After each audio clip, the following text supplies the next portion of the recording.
नमस्कार दोस्तों, target with PS Parihar channel में आपका स्वागत है। आइए शुरू करते हैं और देख लेते हैं कि दैनिक रोजगार समाचार भाग 2 के इस वीडियो में विद्यार्थी जीवन से संबंधित कौन कौन सी सूचनाएं हैं। तो वीडियो को जल्दी से लाइक कर दें, शेयर कर दें और जिन छात्रों ने चैनल को अभी भी सब्सक्राइब न किया हो तो जल्दी से सब्सक्राइब कर लें ताकि आप लोगों को भी इसी प्रकार की अथेंटिक अपडेट सबसे पहले मिलती रहे। आगे बढ़ने से पहले एक सूचना उन विद्यार्थियों के लिए है जो विद्यार्थी उत्तर प्रदेश पुलिस कांस्टेबल भर्ती, दिल्ली पुलिस कांस्टेबल भर्ती, एसएससी जीडी की तैयारी कर रहे हैं। उनके लिए मिशन वर्दी काम्बो बैच लॉन्च हुआ है एग्जामपुर यूट्यूब चैनल पर, एग्जामपुर के ऑफिशियल एप्लीकेशन पर। काम्बो बैच का मतलब ये जो तीनों कोर्स हैं, चाहे वो यूपी कांस्टेबल हो, चाहे वो दिल्ली कांस्टेबल हो या एसएससी जीडी हो, ये तीनों कोर्स आपको मात्र 1400 रुपये में मिलेंगे। बहुत सारी चीज़ें मिलेंगी इसमें और एक बात याद रखिएगा कि ये ऑफ़र केवल और केवल 31 अक्टूबर तक है।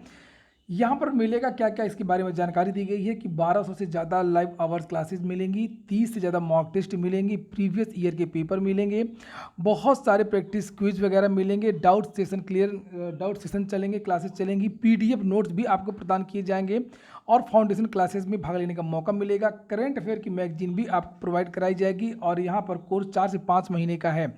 यहाँ पर ये देख सकते हैं काम्बो बैच, यानी कि ये तीनों जो 3500 रुपये का जो कोर्स था वो 1400 रुपये में कर दिया गया था। लिंक मैंने डिस्क्रिप्शन बॉक्स में दे दी है, आप लोग अभी जा करके इसे तुरंत ज्वाइन कर सकते हैं।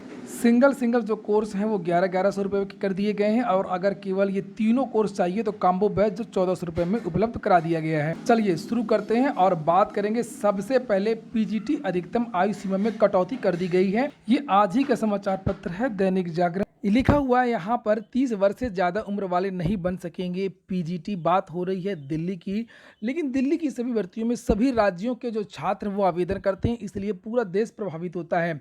उत्तर प्रदेश के भी बहुत सारे जो छात्र हैं वो दिल्ली में आवेदन करते हैं और चयनित भी होते हैं। तो ये एक बहुत बड़ा बदलाव हुआ कि दिल्ली सरकार ने जो अधिकतम आयु की जो सीमा है उसमें 6 साल की कटौती कर दी है। और पहले भी हालांकि इसका विरोध होता था।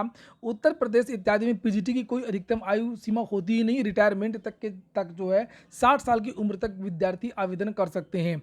और यहाँ पर राजधानी के सरकारी स्कूलों में पीजीटी के रिक्त पदों की भर्ती नियमों में बदलाव कर दिया गया है। अब इस बदलाव के बाद 30 वर्ष से अधिक उम्र के उम्मीदवार सरकारी स्कूलों में पीजीटी बनने की दौर से बाहर हो गए हैं। अभी तक पीजीटी के तहत होने वाली शिक्षकों की भर्ती में अधिकतम आयु सीमा 36 साल रखी गई थी, जबकि नए प्रस्तावित नियमों के तहत अधिकतम आयु सीमा 30 वर्ष होगी। यानी अब इन पदों पर केवल वही उम्मीदवार आवेदन कर सकेंगे जिनकी उम्र 21 से 30 वर्ष के बीच में होगी। हो सकता है कि ये दूसरे राज्यों को रोकने की एक कोशिश हो। हालांकि केंद्र सरकार के विभागों में सेवा दे रहे आवेदकों को 5 वर्ष की छूट मिलेगी। सरकार का यह निर्णय इसी सत्र से लागू हो जाएगा।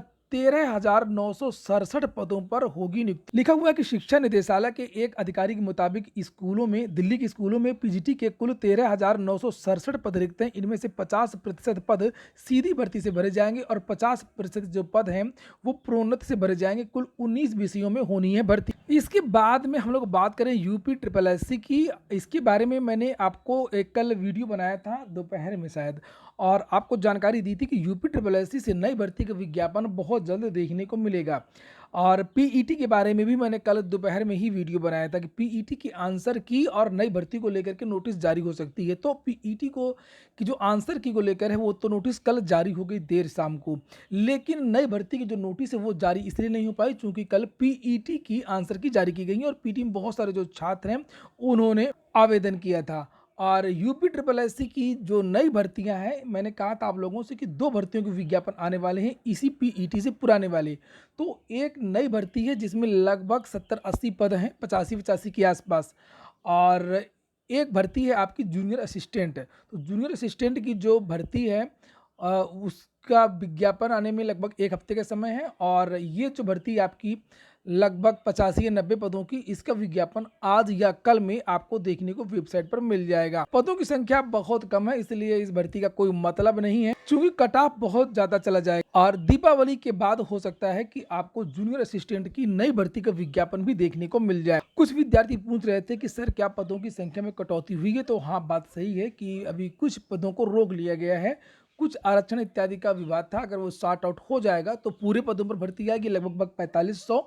और अगर विवाद कंप्लीट नहीं हो पाया तो लगभग 3500 पदों पर आपकी भर्ती का विज्ञापन आएगा जूनियर असिस्टेंट की नई भर्ती। बात करें अगर एडेड जूनियर हाई स्कूल भर्ती की तो इसका जियो बहुत जल्द देखने को मिल सकता है, यानी कि दीपावली के बाद हो सकता है कि जियो जारी हो जाए और चयनितों की सूची आदि आपको देखने को मिले। इसी के संबंध में बहुत सारे विद्यार्थियों ने ये मुझे भेजा है कि सर ये इसको एक बार बता दीजिएगा कि इस बीच कुछ रिजल्ट आए हैं, चाहे वो पीसीएस का हो, चाहे वो असिस्टेंट प्रोफेसर भर्ती का हो या अन्य विभागों की भर्तियों का।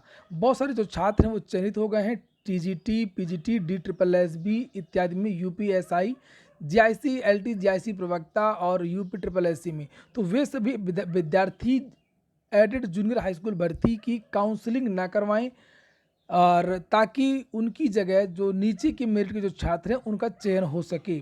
तो ये सीपी सिंह सिंगरौर जो लगातार एडेड जूनियर हाई स्कूल भर्ती के लिए आंदोलन कर रहे हैं, उन्होंने ये निवेदन किया। अगली सूचना है प्राथमिक में 77% व उच्च प्राथमिक में 40 पद रिक्त हैं और अब इनको समायोजन के द्वारा भरा जाएगा। ये देखिए, ये आज ही के समाचार पत्र है और लिखा कि लंबे समय बाद ग्रामीण से शहरी क्षेत्र में होंगे शिक्षकों के तबादले। परिषदीय स्कूलों में शिक्षकों के ग्रामीण से नगर क्षेत्र में तबादले हो सकेंगे। नगर क्षेत्र में प्राथमिक में 77% और जूनियर हाई स्कूलों में 40% पद रिक्त हैं। इसके लिए भर्ती होनी चाहिए, समायोजन से काम नहीं चलेगा। जहाँ पर थोड़ा सा सामान्य विद्यार्थी हैं, शिक्षक हैं, तो वहाँ के अध्यापकों को यहाँ पर बुला लिया जाएगा। तो जहाँ से बुलाया जाएगा तो वहाँ पर अध्यापकों की और कमी हो जाएगी, पहले से भी कमी है ग्रामीण क्षेत्र में। यहाँ पर लिखा कि महानिदेशक स्कूल शिक्षा विजय किरण आनंद ने इस संबंध में शासन को प्रस्ताव भेजा है। इससे पहले 2010 में ग्रामीण से नगर क्षेत्र में तबादले किए गए थे।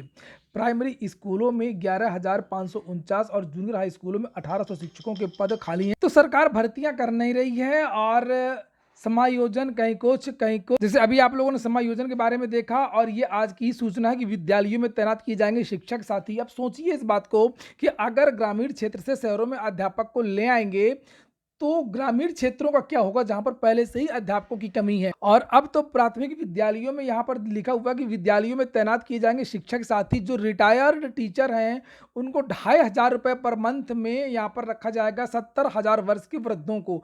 ये देखिए लिखा हुआ, सेवानिवृत्त होने के 70 वर्ष की उम्र तक शिक्षक रखे जाएंगे। इनका कार्यकाल 1 वर्ष का होगा।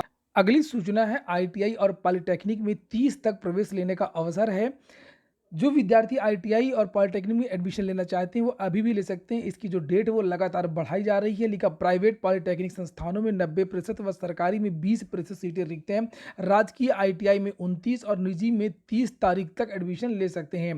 पॉलिटेक्निक प्रवेश से वंचित अभ्यर्थियों के लिए अच्छी खबर है। लिखा है अभ्यर्थी 30 अक्टूबर तक प्रवेश ले सकते हैं। अंतिम सूचना है उत्तर प्रदेश लोक सेवा आयोग RO 2021 टाइपिंग में धांधली व अनियमितता का आरोप। विद्यार्थियों ने आरोप लगाया है कि जो शंभुनाथ इंजीनियरिंग कॉलेज झलवा में जो टाइपिंग हुई थी उसमें अनियमितता हुई है, धांधली हुई है।